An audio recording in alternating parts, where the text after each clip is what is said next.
Ayan, pang groceries lang po sana kabsat, haan dagamin makapawit jay balay ti allowance ko kabsat. Kasi awan kuryente jay baryo, sapay lang ko may kanak uray basit lang kabsat.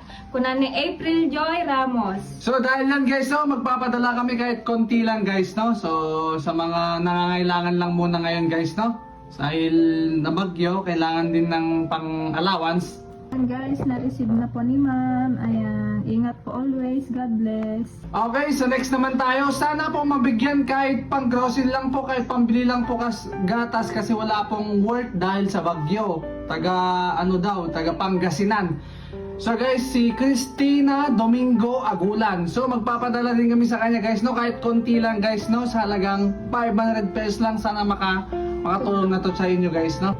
And receive na rin po ni Ma'am Cristina. Ayan po, ingat po kayo.